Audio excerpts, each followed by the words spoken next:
do. He did it. America did it. Thank you, America. Thank you, America, for bringing President Trump back into office. Trump's upcoming term gives us the possibility of building a new Middle East based on prosperity, peace, and stability. So obviously there are people lining up to try to block that from happening here in Israel. It's our deep state that's trying to block it by ousting Prime Minister Netanyahu from power before Trump can even get into office. I'll have information, all the information on the promise of a new Trump term and on the effort to scuttle it by ousting Prime Minister Netanyahu from power, coming up on In Focus.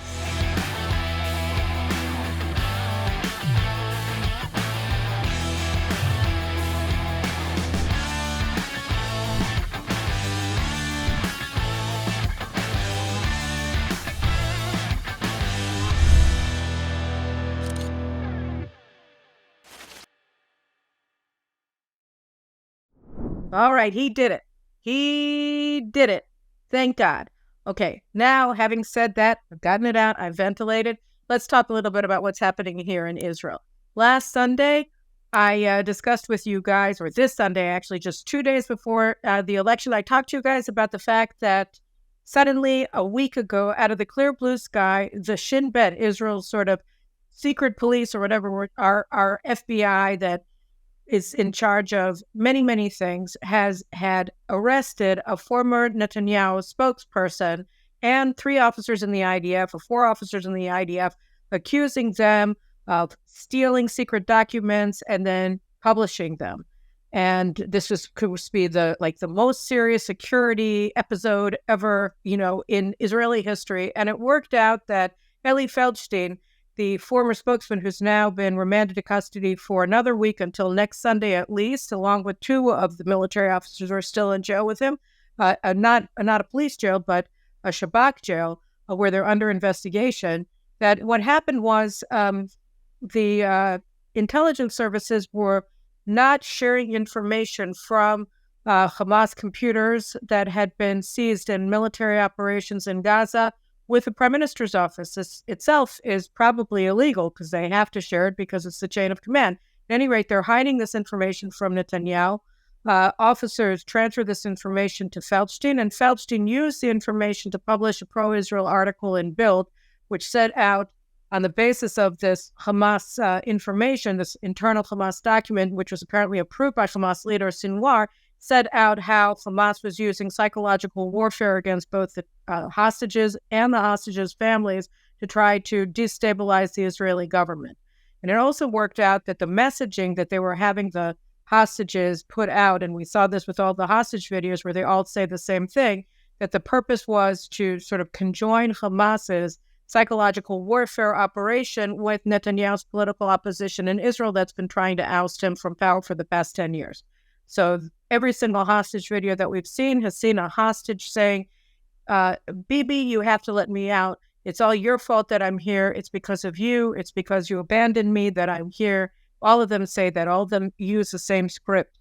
And so the story in Bild that came out in September showed that this is actually Hamas's, it's not a negotiating strategy because they're not actually negotiating anything. They just want to overthrow Israeli government in order to force Israel to capitulate under American pressure and pressure from the political opposition.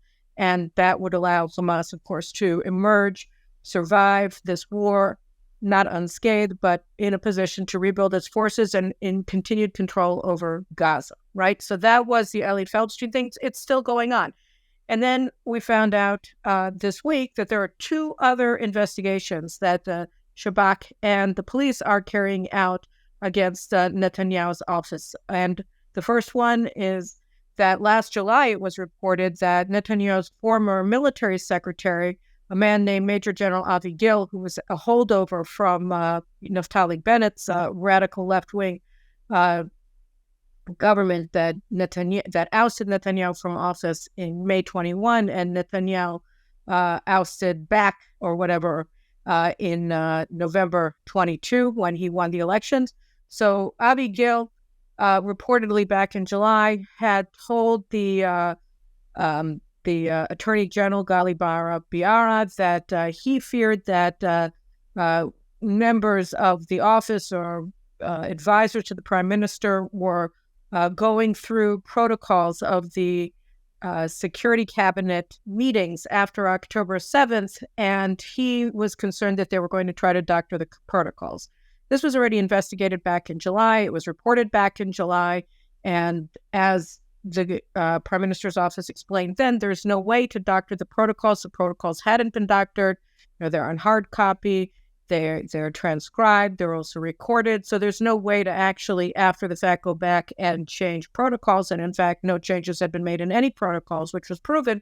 But that didn't stop the police anti-fraud division, which is another aspect of Israel's sort of national security state, had sent investigators to the prime minister's office to try to seize protocols of the security cabinet meetings after October 7th to see whether or not they had been doctored, even though they already know that they hadn't been doctored.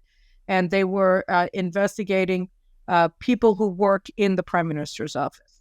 Okay, that was the third thing. Also a very strange investigation, since it was already investigated and shown that it was impossible for any crime to have been committed vis-a-vis the protocols. And then the third investigation that we found out about, I think, yesterday, is that Netanyahu's national security advisor, Tzachi Hanegbi, a longtime Likud politician who sort of fizzled out politically, and then Netanyahu appointed him when he formed his government in December of 2022 to serve as his national security advisor, that he is now under police investigation for an allegation that in 2017, when he was, I think, regional cooperation minister in an earlier Netanyahu government, that Tzachi Hanegbi had accepted a payment of 10,000 shekels from a contractor in exchange for a recommendation of services. So this is something that happened well before he ever came into the prime minister's office as national security advisor, and was already investigated, I think, 2 years ago when the allegations were first put forward. It was first, and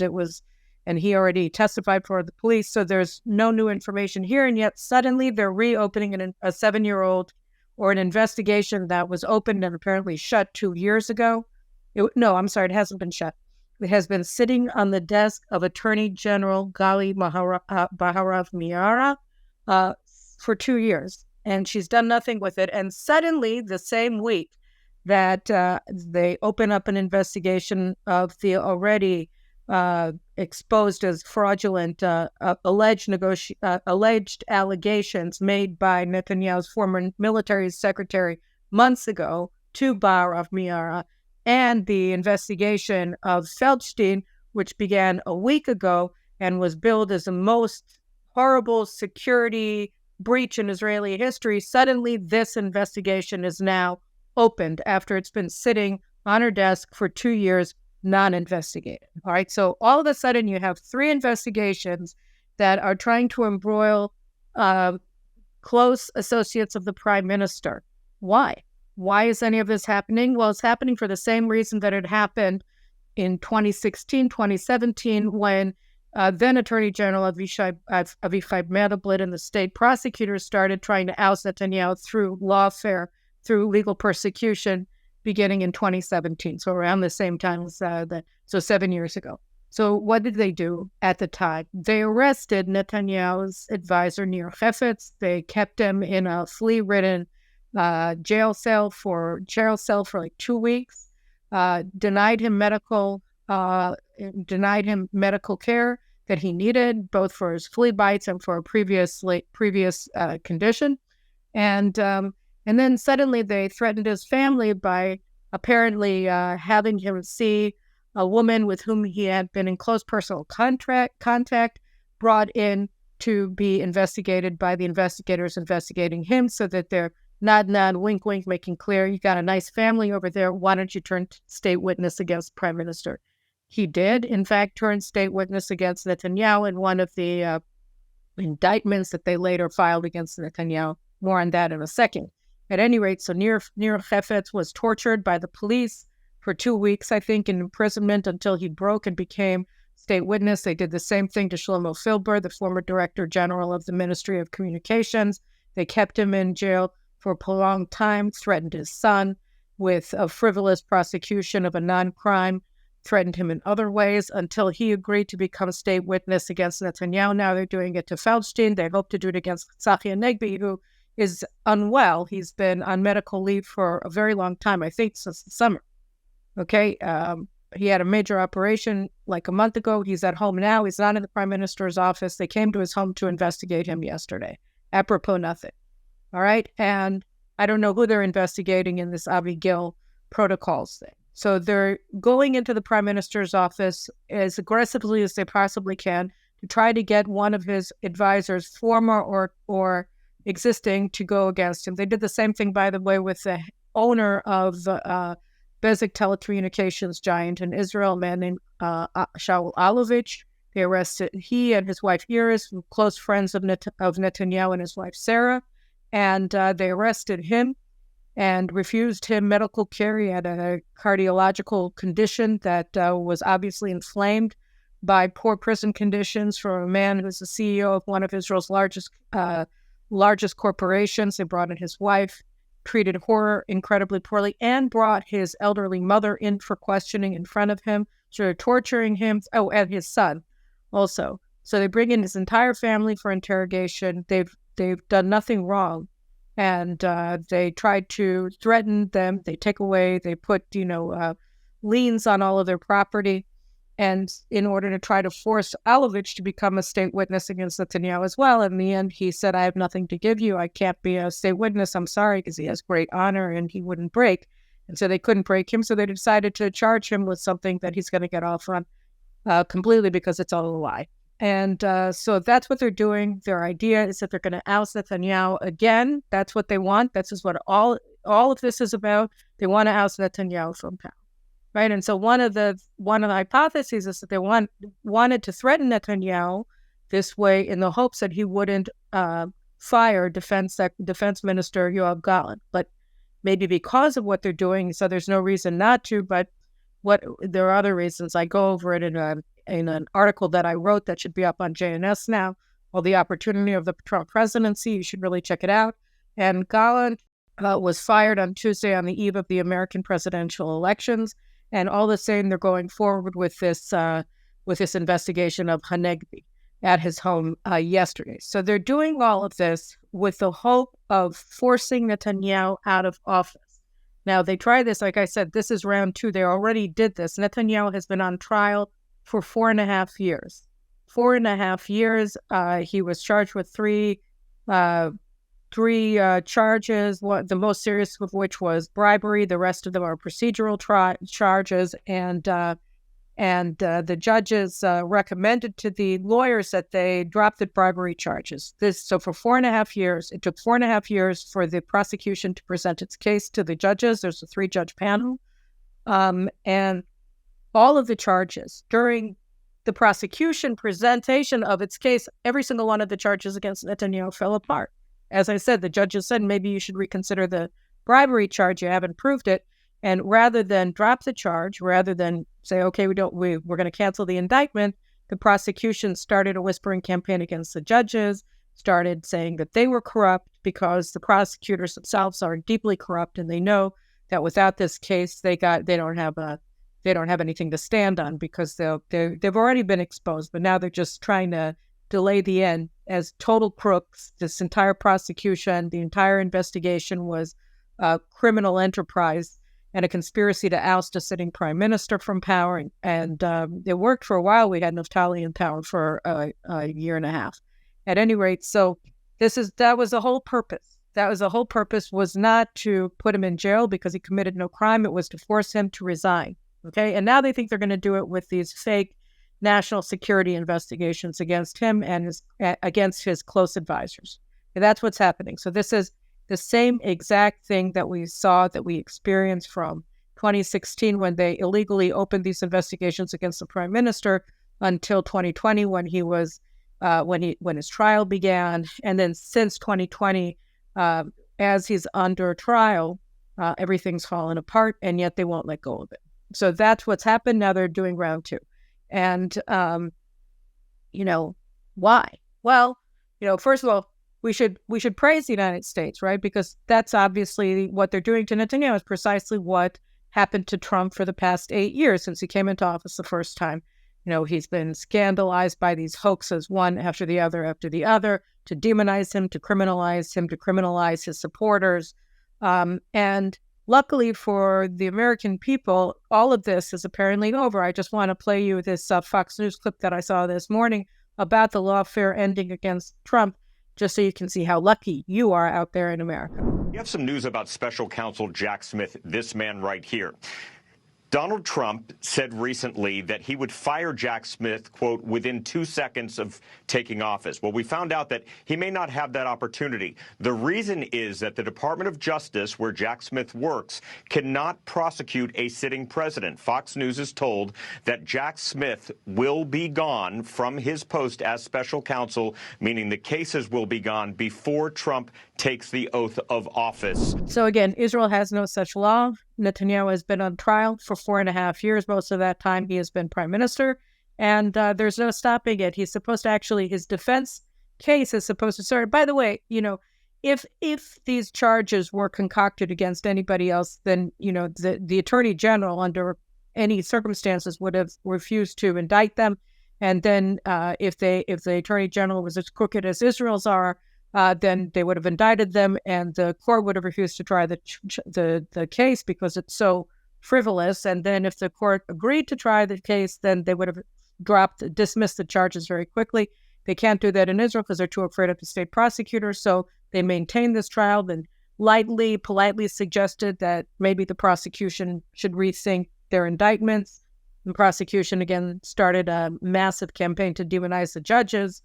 So the trial drags on, and unbelievably, in the midst of him leading Israel in a war for national survival, at one of the most critical junctures in Israeli history, literally, Prime Minister Netanyahu is set to get on the witness stand, I think next month when his trial reopens and the defense begins its case, and he's expected to have to sit there all day, every day for, several days. So we don't get a prime minister so that these people can get their show trial. Okay, that's what's going on.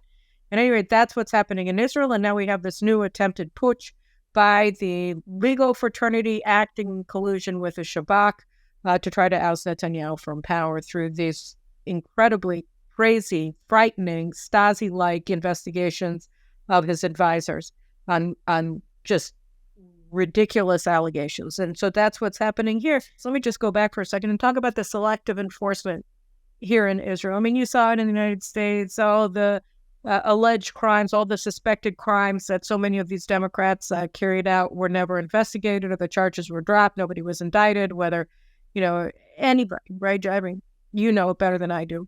And here in Israel, the situation is even more ridiculous. And the fact that they're claiming that there's horrible illegal leaks from the prime minister's office when nothing happened that was bad for Israel as a result of the publication of the Hamas documents. To the contrary, it advanced Israel's position. It just undermined the left's position in its effort to oust the Netanyahu government from power and to exploit the plight of the hostages in order to do so. In Israel, since the beginning of the war, since October 7th, and obviously also before that, but particularly since October 7th, and while Benny Gantz and Gadi Eisenkot from the left-wing national, I don't know what it's called, stateliness party, were in the government as members of the war cabinet that was established for their benefit in October through June, they literally leaked the most secret information that was being discussed at security cabinet meetings and war cabinet meetings in real time to their favorite journalists. Okay, this caused massive damage to Israel and our military operations in Gaza, to the war effort. It caused damage to the hostages. I mean, and Gallant has been added as well, particularly since they left in June.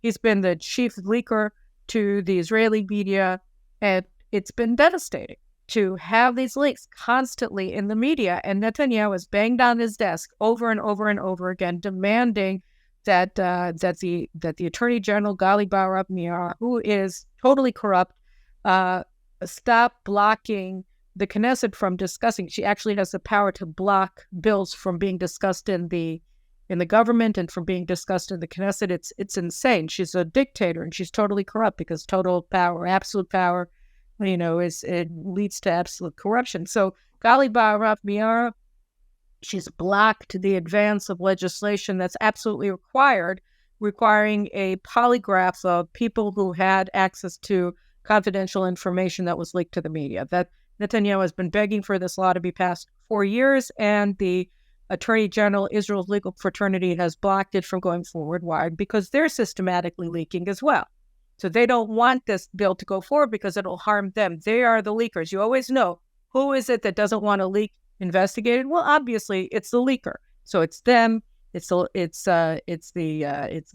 and Gantz and Eisenkot and all of the generals who leak sensitive information. They Ronan Bar being one of them, the head of the Shabak. So they're the ones who don't want this bill to go forward, and she's blocked it all along. And he has been screaming that she refuses to investigate anybody over these incredibly damaging and dangerous national security leaks, but she doesn't care because she doesn't have to answer to him. And, there's been a question of why is it that she isn't being fired? Why hasn't she been fired? And in a report from Channel 14's political correspondent Moti Kostel this week, he said that during one of the internal Likud Knesset faction deliberations, the question was raised again, and the answer, and I don't know whether it was from Netanyahu or somebody else, the answer that was put forward was that there is a concrete, a clear and present danger that if the government fires the Attorney General, then the Supreme Court, one of these left-wing organizations or left-wing opposition parties or whatever will petition the left-wing Supreme Court and say, you have to oust Netanyahu from power. And they will. And then Netanyahu is stuck with a situation where the judiciary actually demands that he leave power, that he resign. And so they're doing what they can. They're allowing this woman who is effectively the chief saboteur of Israel to remain in power with unchecked power to undermine government operations because they don't want to get into a showdown with the Supreme Court that could light Israel on fire again. In general, they don't want it, and certainly in the middle of a war, they don't want it. So we're stuck in this kind of catch-22. It sure would be nice, if it will be nice when Biden leaves office, and maybe we'll get, and then maybe the United States, or certainly the United States, can be expected not to participate in this effort to oust Netanyahu. So far, the Biden administration has been a key component of this continuous campaign to demonize and criminalize Netanyahu through the legal fraternity and other means. So once that's gone, some of the power will leave, and that's the thing that they're all afraid of. Why are they doing this? They're afraid of Trump. They're terrified of Trump. They recognize that Netanyahu and Trump have the capability to do things that no two leaders have the capacity to do. Trump needs Netanyahu. There is no other possible Israeli leader today that can do the work that has to be done with President Trump in order to bring about a different situation of regional peace in the Middle East with the destruction of American and Israel's common foes that are operating under Iran's umbrella of terror and, if they get their way, nuclear weapons. So, and there is no other American president. We haven't seen an American president like Trump who actually has the courage to make the sort of changes in American Middle East policies that will enable peace in this region. So what am I talking about? What am I talking about? So Netanyahu, as I said in my JNS article, again, that I think you should all read because I'm just going to go through highlights here. I'm not going to go through the whole thing. I wrote there essentially that what we're facing now for the next 2 months with the lame duck Biden administration is the same thing that we faced in the lame duck Obama administration. And part of and what we're going to be seeing in the next few weeks, I mean, this is my prediction based on experience and based on things that they said to the media during the course of the campaign. They intend to go after Israel. Now, had Kamala Harris been elected on Tuesday, then they would have done they would have mainly focused on executive action, executive orders, again, that would place sanctions on members of the Israeli government. They've already fingered 2 of them, finance minister Bezalel Smotrich, and National Security Minister who's in charge of the police, Itamar Ben-Gvir, that they want to place them under U.S. economic sanctions, which is obscene. But that was their goal. But now, the sanctions regimes are going to be lightened, or they're probably not going to add to them, because Trump is going to come in on January 20th and he'll cancel all of them. And he'll cancel Biden's executive order that enabled the sanctioning of law-abiding Israeli citizens whose only infraction, only crime, only sin is that they oppose the Biden administration's policies vis-a-vis the Palestinians, whether in Judea and Samaria or in Gaza. So that's that. They're not going to do executive actions. What they're going to start doing is moving towards the UN. This is precisely what Obama did in December, January of 2016, at 16 and 17, in anticipation of Trump's taking the oath of office on January 20th, 2017. So back then, what happened was Obama's UN ambassador, Samantha Power, she drafted a resolution for the Security Council, which later became Resolution 2234. It was passed in late December 2016, and 2234, she pawned it off on other Security Council members so that they would sponsor it. And so it was an American resolution that declared that all Israeli presence, essentially, beyond the 1949 armistice lines in Jerusalem and in Judea and Samaria was illegal. So Israel's control over the Western Wall is illegal under international law, according to 2234. It also called for members of the Security Council to act accordingly in all of their dealings with Israel and everything related to Israel's presence beyond the 1949 armistice lines. In other words, it was an invitation for member nations of the UN to boycott Israel, to sanction Israeli entities, Israeli operations, Israeli companies, whatever, that are located beyond the 1949 armistice lines. Okay, so that was the goal of 2234, but it wasn't supposed to be a standalone resolution. They had a second resolution that they wanted to pass as well. And the second resolution that they wanted to pass was going to set a timetable for the establishment of a Palestinian state in Judea and Samaria, along with Gaza and Eastern Jerusalem, and they were going to place penalties on Israel if it failed to enable the establishment of this Palestinian state in Judea and Samaria, Jerusalem, and Gaza. Okay, so it was a recipe for Security Council to sanction Israel.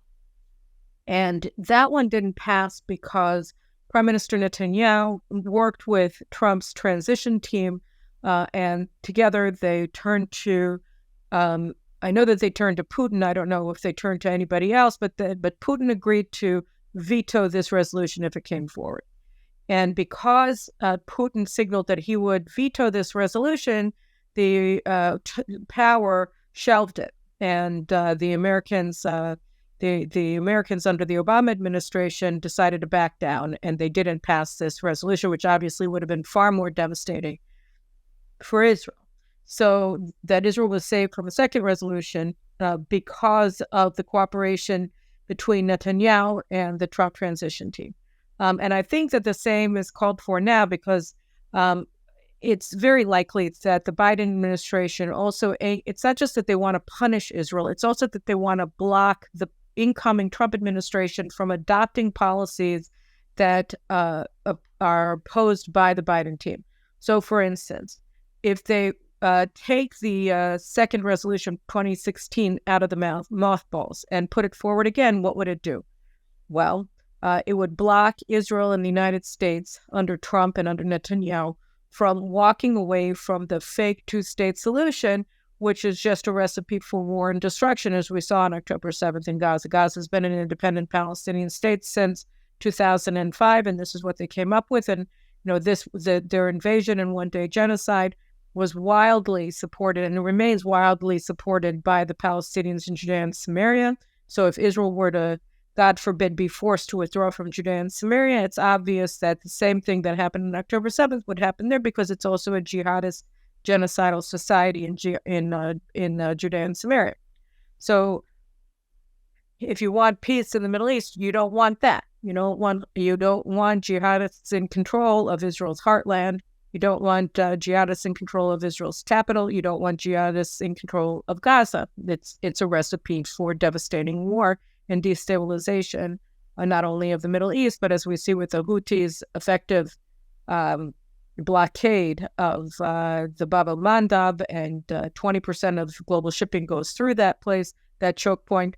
It causes devastating effects to the international system and the international economy as well. So don't want that, can't have that. But if the Biden administration passes this resolution, then it would be very difficult as a practical matter for the Trump administration or for Israel to embark on a safer, smarter, saner policy in relation to Judea and Samaria, in relation to Gaza, in relation to anything. And that's the other thing that they're expected to do, which is to try to pass a resolution that would compel Israel to accept a ceasefire without victory, in fact, with defeat, because this is a zero-sum game, both in Gaza and in Lebanon.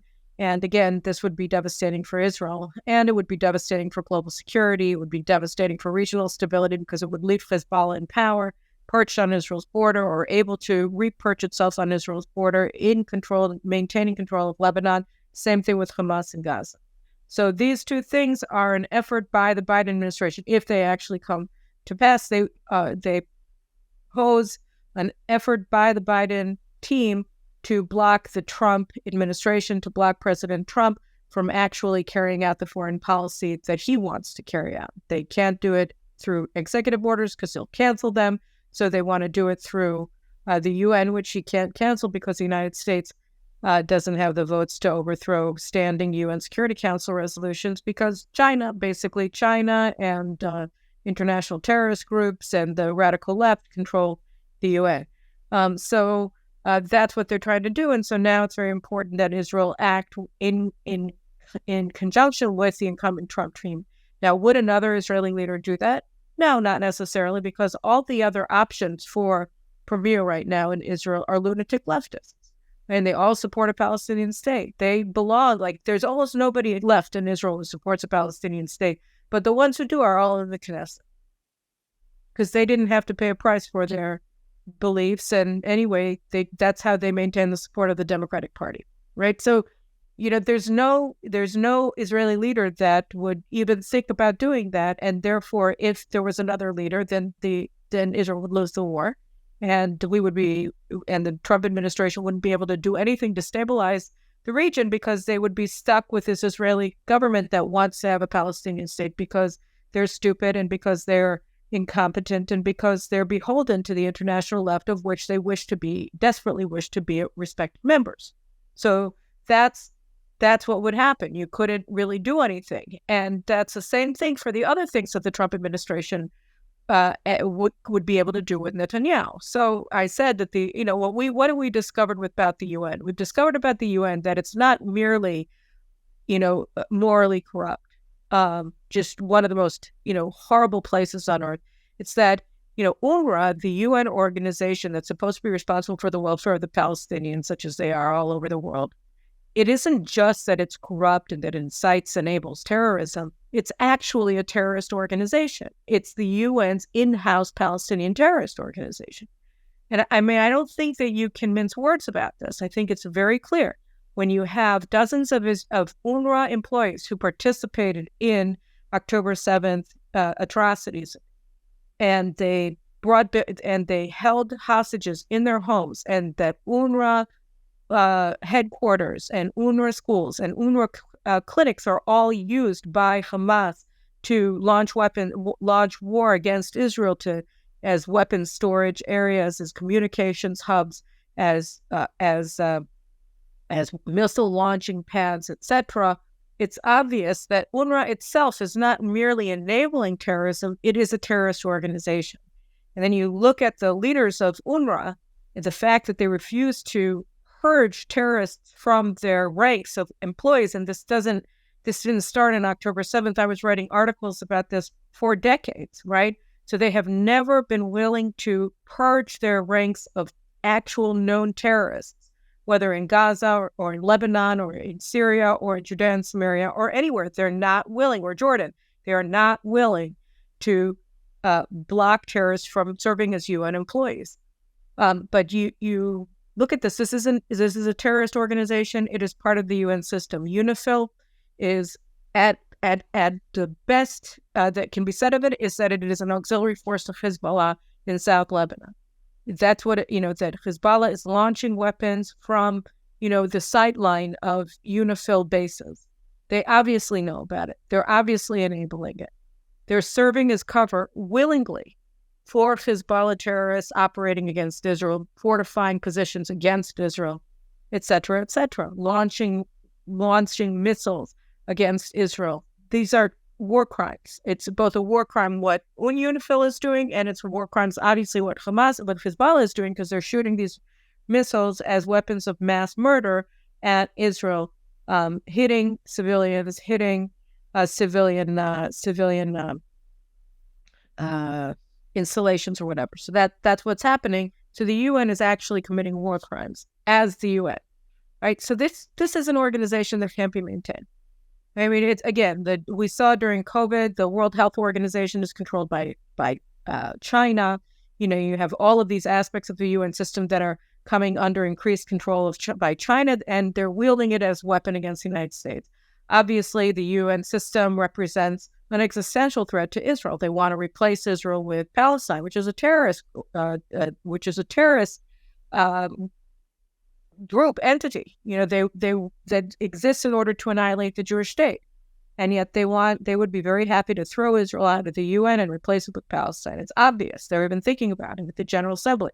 So you look at these kinds of things and you say, this is not an organization that can be reformed. It can't be, because most of the member states are anti-American or anti-Semitic or willing to sit on the fence and be both, right? Depending on how the mood strikes them. This is not an organization that is capable of advancing peace and security in the world. To the contrary, it's an organization that is an inhibitor to all of those things. So I think it'd be a terrific thing if the United States not only defunded the UN, but started actually dismantling UN organizations, or at least pushing them out of the United States. And this is something that a Trump administration is well placed to accomplish, because it's not enough to say, okay, I'm going to defund UNRWA. You're going to get another Obama administration, an Obama clone administration in 4 years or 8 years, and they're just going to refund them.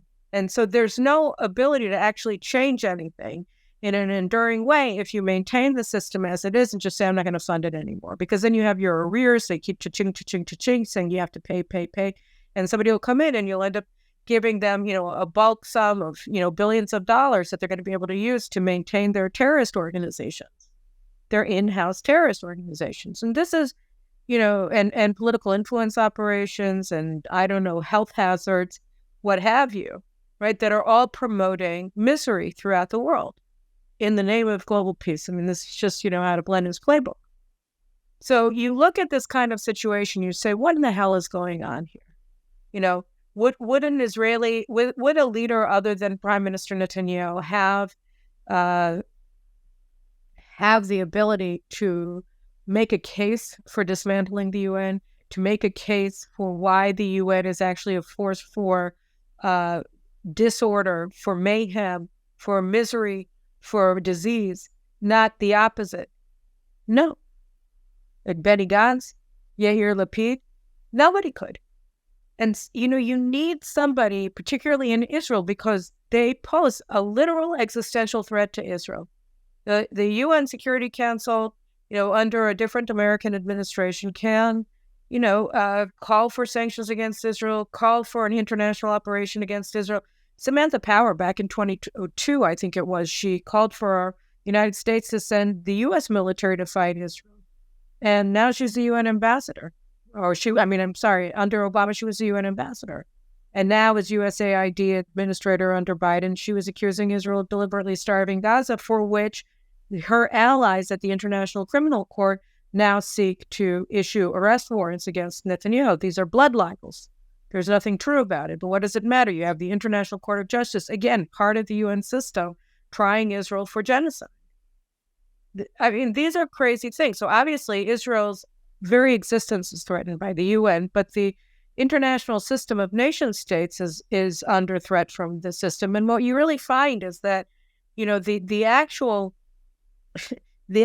key to building international peace and security is found in the Bible, right? Where there's a prophecy that in times of peace, you're going to have each man living under his vine and his fig tree, which means everybody just lives the way that they want and nobody bothers one another. That is a nation-state system where every nation, has a state and they're able to live at peace. And so, you act in alliance with other states in order to achieve common ends, but everybody basically is independent and sovereign.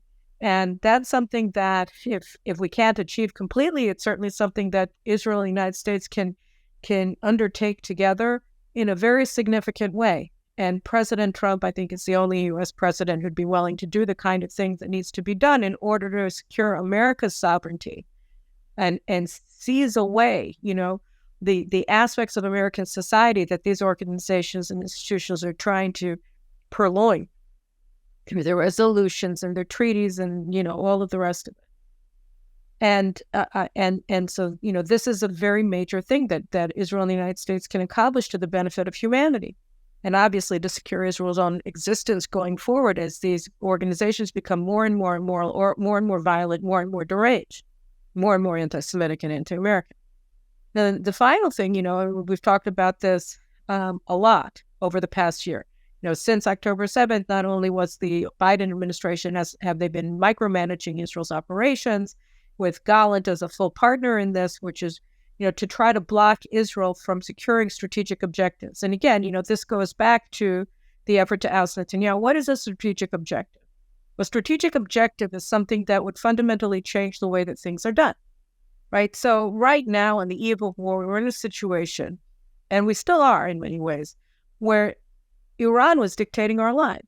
When Iran and its proxies wanted to, we were in bomb shelters, or we were being slaughtered in suicide bombings, or as we saw on October 7th, in a full invasion of our communities and the massacre and mutilation and torture and kidnapping of our people.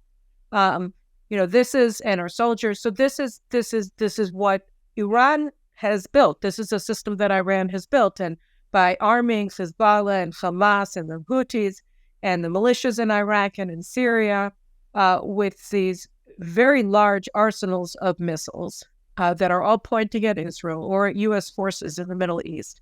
They're able to keep us on a constant defensive. We build Iron Dome and David Sling and the Arrow missile systems, all as a means to try to defend against Iran and its proxies. And they get to decide when we need to use them because they have the upper hand. So a strategic shift in the environment here would seize from them the ability to attack Israel or the United States or any other allied government, including Saudi Arabia, the UAE, which have been attacked by the Houthis for Iran, right? Their oil installations and shipping.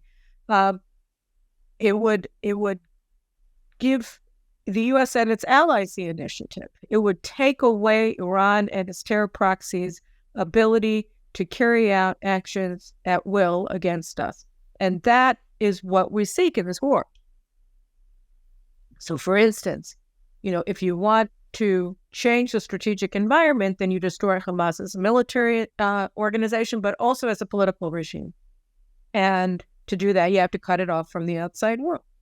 So here you had this very strange situation where the Biden administration essentially went to war against Israel to block us from seizing the town of Rafah and the international border between Gaza and Egypt. And the weird thing about it was that it acted in collusion with now former, thank God, Defense Minister Yoav Gallant and the General Staff of the Army, which were all outspoken in their opposition to seizing the Philadelphia Corridor, which is the code name for the border zone between Gaza and Egypt, and they opposed the operation in Rafah. Now, why is that? Because if you don't want to reinstitute Israeli military control over Gaza and wipe out the possibility of an independent Palestinian entity operating there, then you don't want to take over Rafah. You want to keep the Palestinians in charge. And you see over and over and over again, whether it's the Shabak or the General Staff of the Army or Gallant or these other leftist former generals that are outside leading all of the riots, the anti-government riots for the past, 3 years, they all think that the only way forward is a Palestinian state.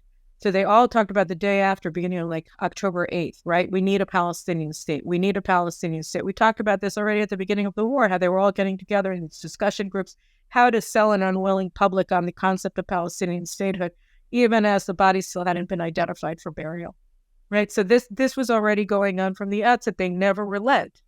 They want this, and they want to maintain Israel's strategic dependence on the United States, first and foremost, the Democratic Party. This is their concept. They've never left it. And so if you're building a policy that's going to seize the strategic initiative away from Iran and its proxies, and if you're building an architecture that doesn't include a Palestinian terrorist state that would pose an existential threat to Israel, then Israel becomes an independent state.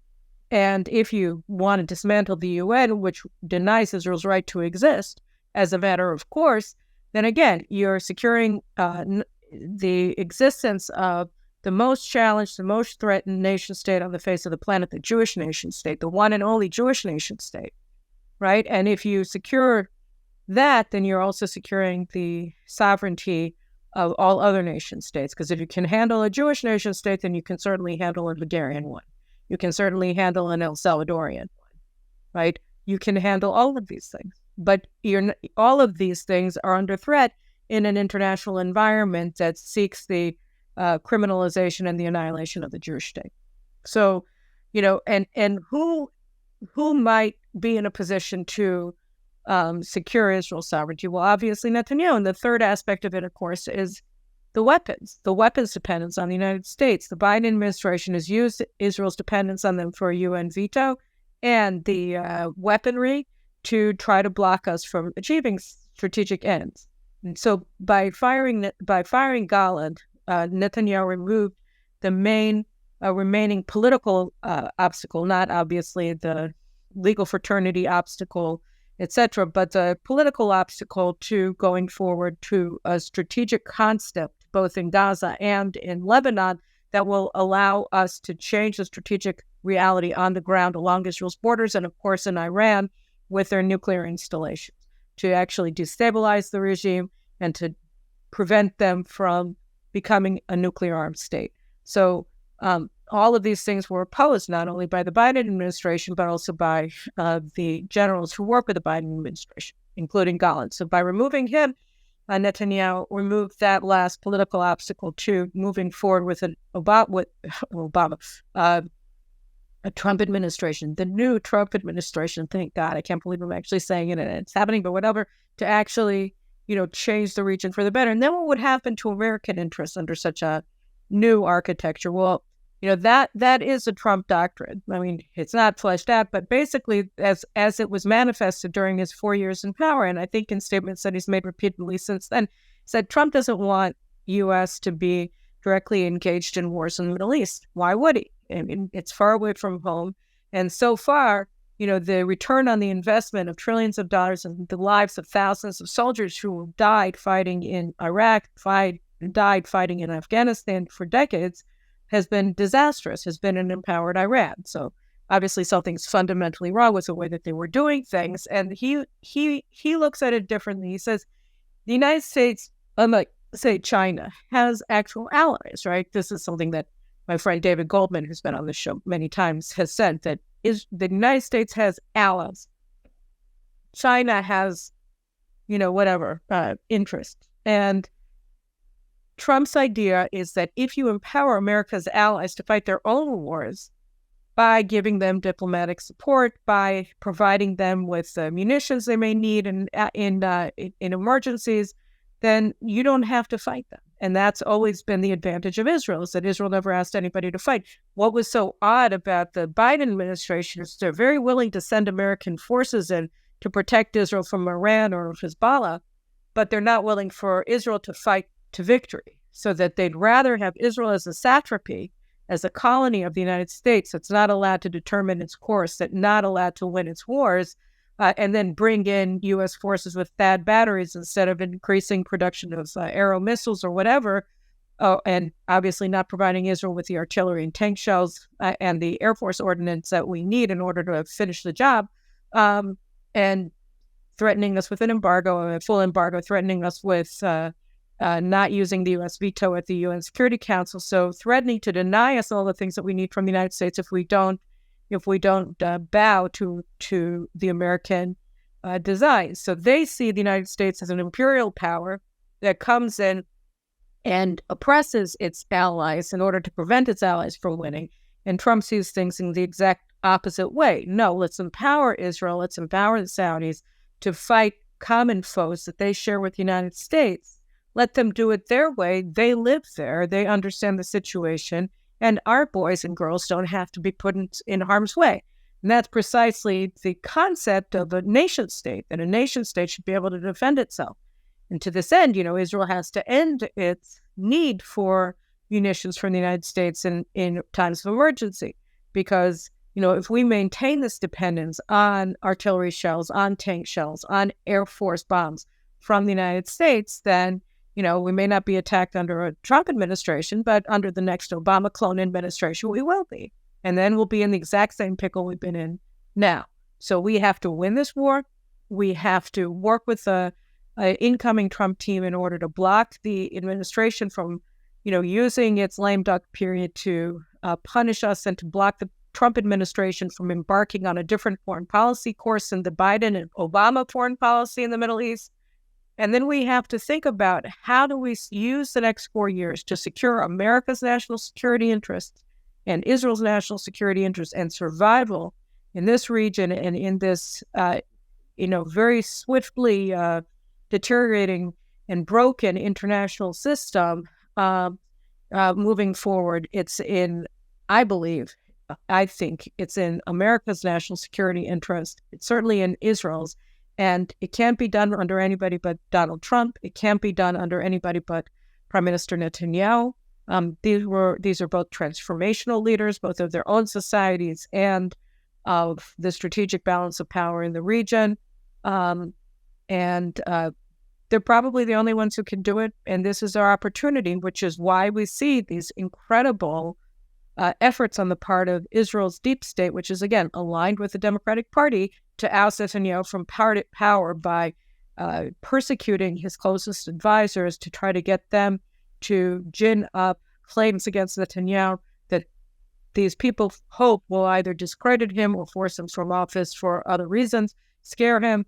And, this just can't be allowed to stand, which is why, this is the second show in a row where I'm highlighting this, because I consider this to be a strategic threat to Israel's war effort, and which has to succeed, because, again, this is a war for our national survival.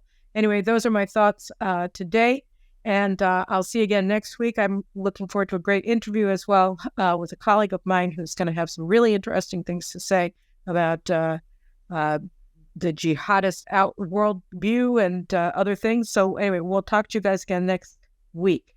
In the meantime, have a great weekend, and we can't rest on our laurels, but we are allowed to celebrate this incredible, incredible victory for America and for the world. All right, take care. See you again next week.